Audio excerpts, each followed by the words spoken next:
Le dossier est hors norme, la procédure inédite. Fin avril, la justice militaire avait demandé la levée de l'immunité sénatoriale de l'ancien président Joseph Kabila, qui bénéficie à ce jour du statut de sénateur à vie. Une requête dont l'examen a débuté ce jeudi au Palais du Peuple par la lecture des chefs d'accusation. 1. Participation au mouvement insurrectionnel en assurant les communications des insurgés. 2.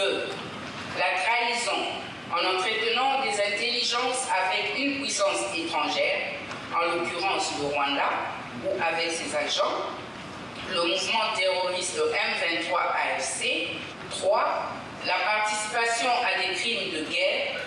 Mais en RDC, la levée de l'immunité d'un ancien chef de l'État nécessite une autorisation du Congrès, c'est-à-dire une réunion conjointe des deux chambres du Parlement. Selon moi, que ce réquisitoire de l'ancien chef de l'État ne doit pas être traité au niveau du Sénat, plutôt au niveau du Congrès. Les débats se sont poursuivis à huis clos, sans annonce concrète. Le processus devrait être long et suscite de nombreuses interrogations quant à son bon déroulé.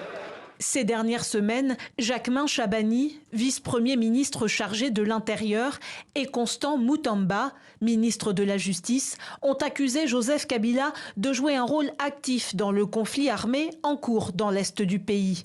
Tandis que Félix Tshisekedi va encore plus loin. Selon le président, Joseph Kabila serait même à l'origine de l'AFC M23, le groupe armé qui contrôle actuellement plusieurs villes du nord et du sud Kivu.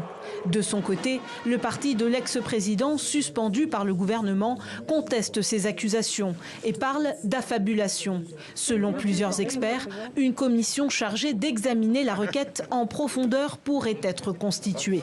Cette commission aurait pour mission d'auditionner Joseph Kabila, pour le moment toujours en exil.